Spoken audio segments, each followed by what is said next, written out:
Hello everyone! As has been the case every Saturday for a while, we take another dive into the mysterious world of the Forgotten Languages website, exploring its ties with UFOs. Today we are going to dive hard into one of the staples of Forgotten Languages, namely paradigm shifter vehicles, also known as alien reproduction vehicles in the UFO circles. On the 30th of May 2016, the website posted an article titled Beyond ABL and THEL, New Laser Filament in Mid-Air Weapon System. The title itself says nothing about the aliens, UFOs, or anything that we usually cover in this series, really.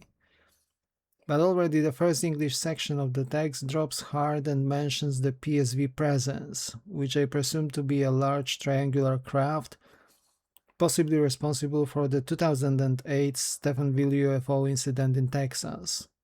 And the text goes as follows. PSV Presence is fitted with a radar that simultaneously scans the entire surroundings of the search area. When a target is detected, the beam director is aligned to it driven by the optical tracking system, and the laser is activated automatically. The onboard computer continues tracking until the target is destroyed. Unlike the ABL and the THEL, PSV Presence uses a complex laser filament in midair system. Several chemicals are used to produce a chemically excited gas into which laser femtopulses are pumped, delivering the necessary energy to create the plasma-like millorb. It is intriguing to see that the orbs sometimes observed in the skies could be formed out of laser-induced plasma. Given the recent advances in science, the postulates of sentient plasmoid beings, it's not that far-fetched to think that the millorb could indeed be a plasma-made or plasma-like piece of hyper-advanced military technology, the full capacity of which we can only guess. The text goes further in explaining how the orbs are created while the craft is on a mission. The exact position in the sky in which the filament is created, the length of its plasma channels, and the efficiency of the spectral conversion is controlled by the input pulse parameters, which depend on the nonlinear medium in which the pulse propagates.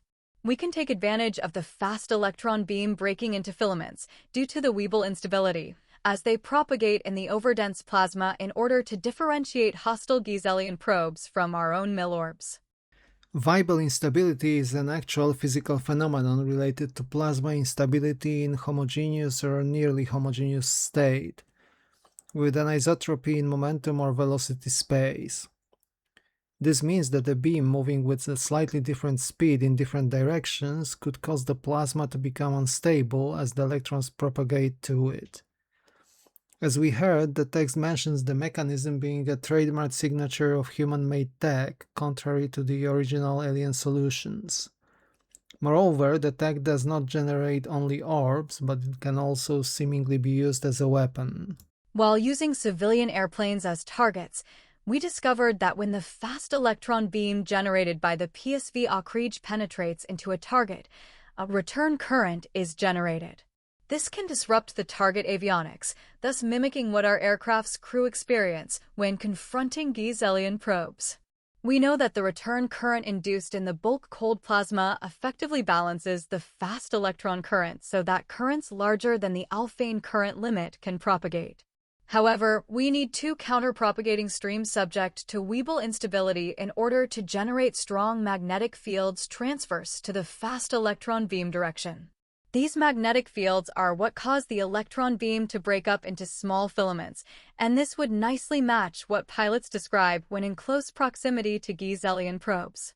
The description made me think of the 1976 UFO incident over Iran, where the pilot tried to fire a sidewinder missile towards the object he was in pursuit of, only for almost all of his avionics and weaponry systems becoming disabled instantaneously. This effect matches the description of the Giselian tech we just heard about here, I believe. And it seems that this combat effect is not just as we would usually imagine a laser beam fire, short and quick, but it can be used as a prolonged effect. PSV acronyms generates filaments that persist in supersonic exploding plasmas. The vehicle performs a laser smoothing to spatially filter a short-duration prepulse to preform a stable plasma in midair, which lasts time enough to complete the mission. This topic meshes nicely with the next article we are going to discuss here, published on the 18th of June 2016, and titled The Art of Jamming Gravitational Waves Communication Systems, Taming Those Who Tamed Gravity. Is it what I think it is, and would it apply to our human attempts to defend against an alien threat? Let's see. The magic-like effects observed during the maneuver of a PSV craft are all guidance, navigation, and control related. We achieved instantaneous space displacement in the early 70s, but we never achieved a working weapon engagement system able to destroy selected targets.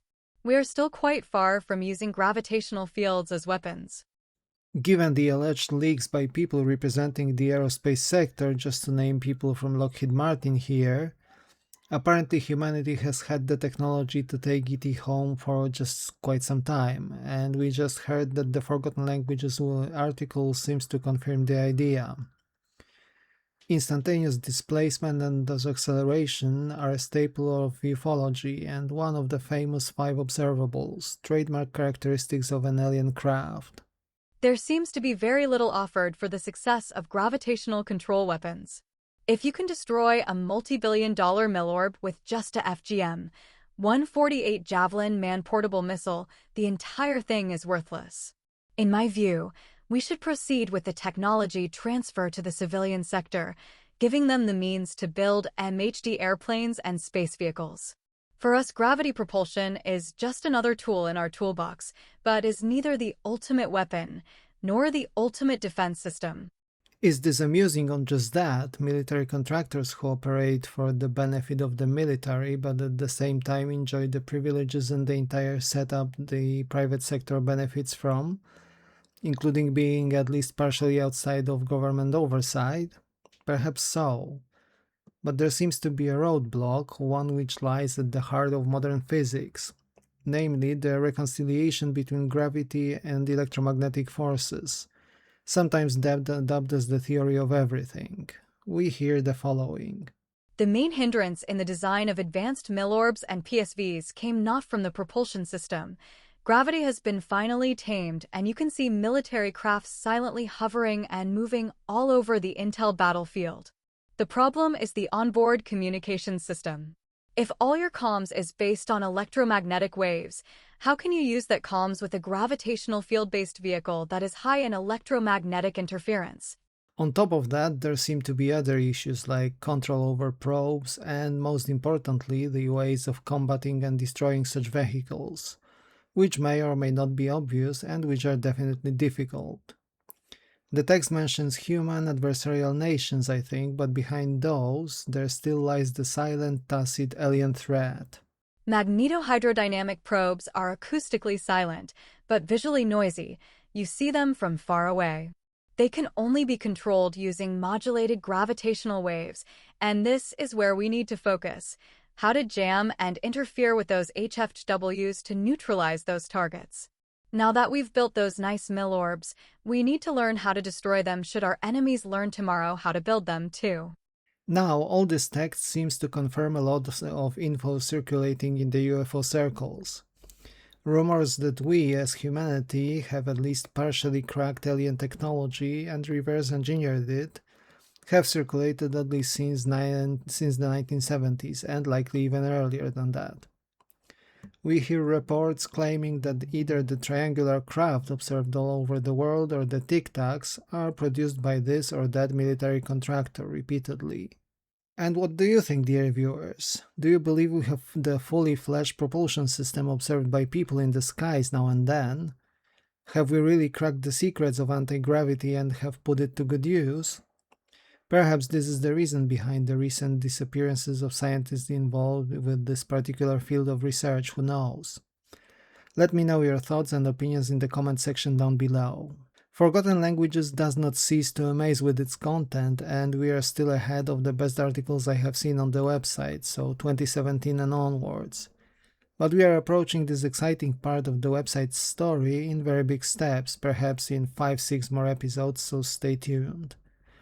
For now, thank you very much for watching. I would appreciate if you could like and subscribe, as this helps the channel and the content immensely. And I will be back with you in another video very soon. Take care.